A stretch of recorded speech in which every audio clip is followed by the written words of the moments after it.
press the bell icon on the YouTube app and never miss another update. Hello all of you. Welcome to this session.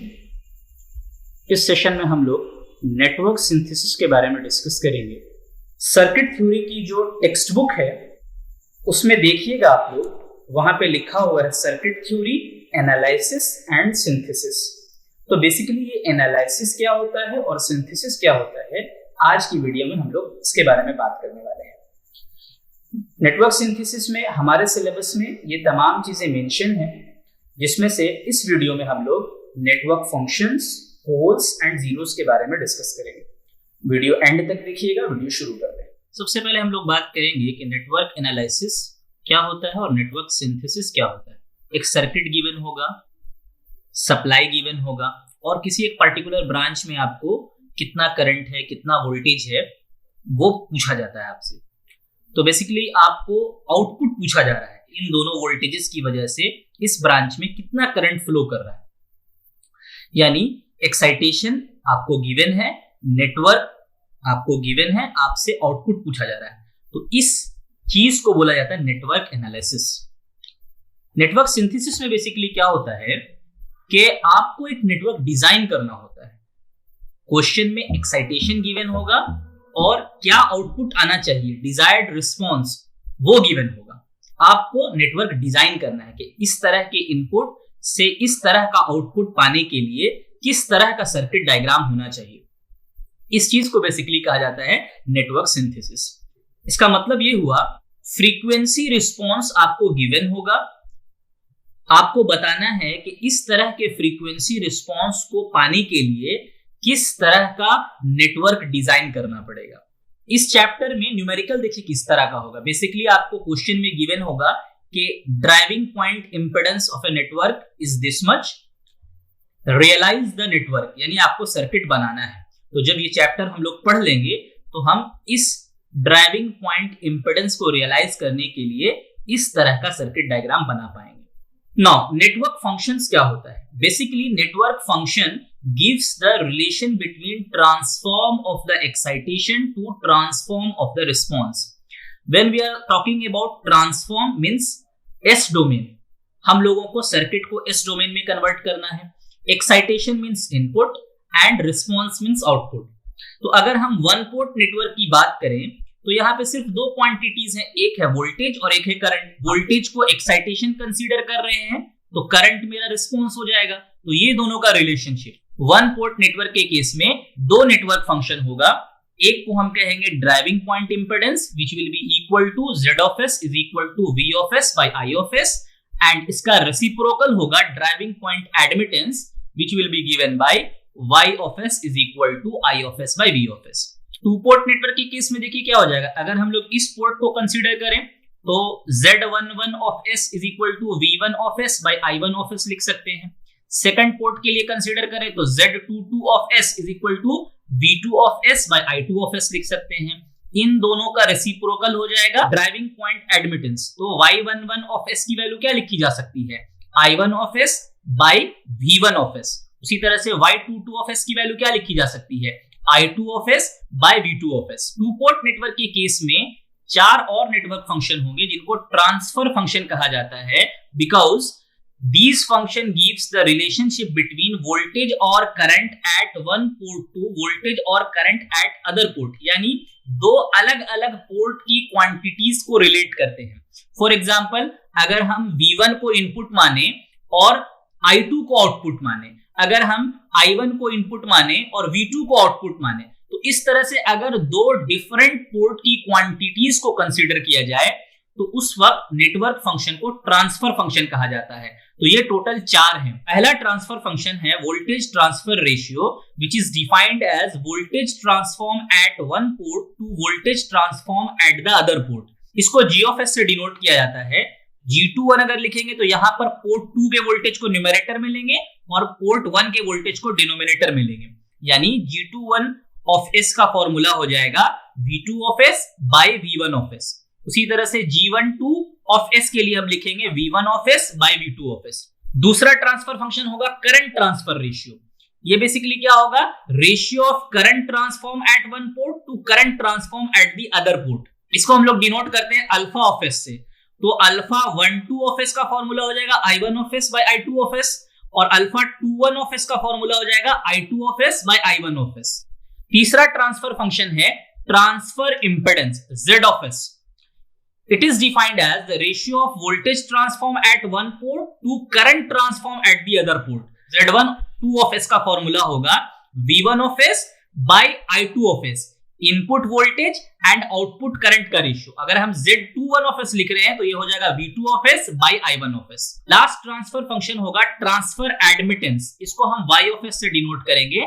It is defined as the ratio of current transform at one port to voltage transform at the other port। यानी अगर हम Y12 of S लिख रहे हैं तो I1 of S by V2 of S लेना पड़ेगा, input current by output voltage. और Y21 of S ले रहे हैं अगर तो उसका फॉर्मूला हो जाएगा I2 of S by V1 of S। Network function को फाइंड आउट करने के लिए हम लोगों को नोड या मेश एनालिसिस लगाकर सिस्टम इक्वेशन लिखना होता है एस डोमेन में।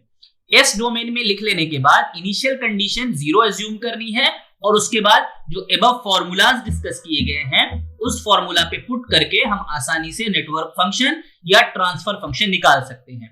एक न्यूमेरिकल डिस्कस करेंगे हम लोग। इस न्यूमेरिकल में इस सर्किट के लिए G21 of S, Z21 of S and Y11 of S निकालने के लिए बोला जा रहा है।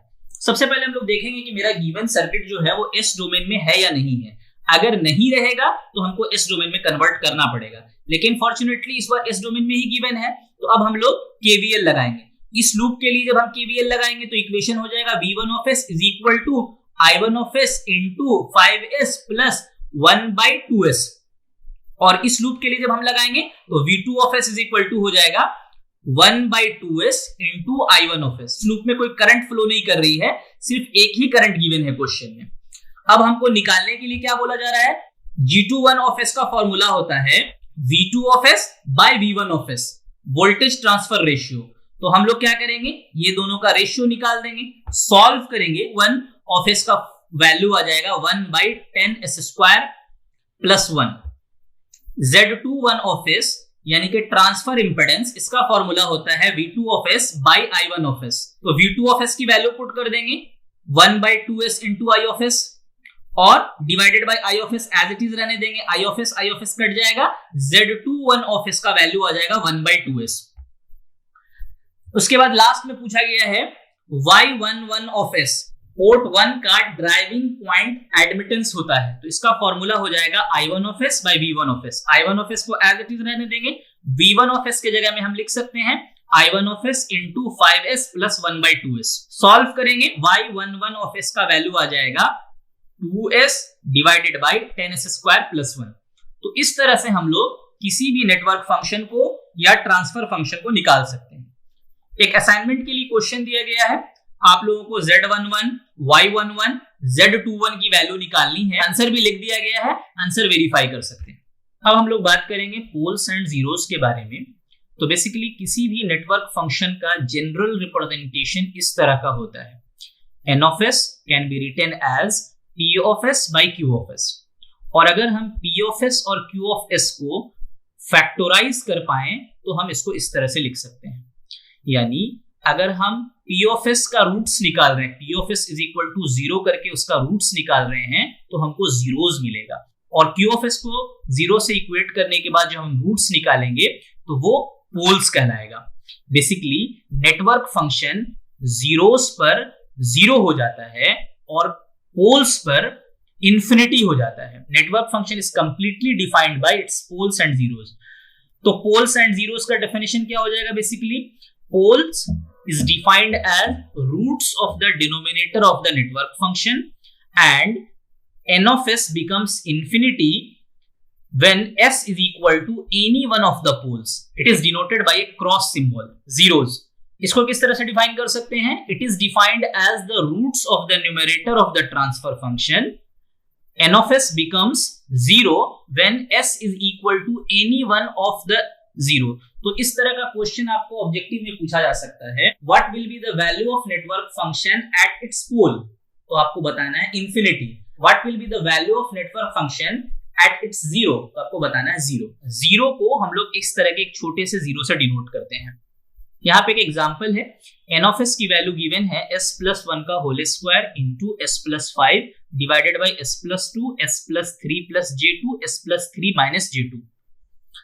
तो अगर हम डिनोमिनेटर को सॉल्व करते हैं तो हमको पोल्स मिलेगा, यानी -2 -3 माइनस j2 -3 प्लस j2। तो ये मेरे 3 पोल्स हो गए। और अगर हम न्यूमरेटर को सॉल्व करते हैं तो हमको जीरोस मिलेगा, यानी देखिए यहाँ पे चूंकि होल स्क्वायर है यानी -1 -1 2 मर्तबा जीरो मिलेगा -1 पर, और -5 ये एस प्लेन कहलाता है। इसकी जो हॉरिजॉन्टल एक्सिस है उसको हम लोग सिग्मा से डिनोट करते हैं, रियल एक्सिस होती है, और जो वर्टिकल एक्सिस है उसको हम लोग जे ओमेगा से डिनोट करते हैं, इमेजिनरी एक्सिस होती है। इसको हम लोग पोल जीरो प्लॉट भी कहते हैं। जो हम लोगों ने पोल्स फाइंड आउट किए हैं और जीरोस फाइंड आउट किए हैं उसको यहाँ पे लोकेट किया जाता है। तो आप देख सकते हैं यहाँ पे जीरोस की बात करें अगर हम, तो -1 पे रिपीटेड या मल्टीपल जीरोस था, तो यहाँ पे 2 जीरोस इंडिकेट किया गया है, और एक -5 पर जीरो इंडिकेट किया गया है। उसी तरह से अगर हम पोल की बात करें तो -2 पर एक पोल है, -3 माइनस j2, यानी कि अगर इधर से हम आएंगे तो -3 माइनस j2 यहाँ पर एक पोल है, और -3 प्लस j2 पर एक पोल है। पोल्स एंड जीरोस के सिग्निफिकेंस के बारे में और डिटेल से हम लोग नेक्स्ट वीडियोस में डिस्कस करेंगे। Thank you for today.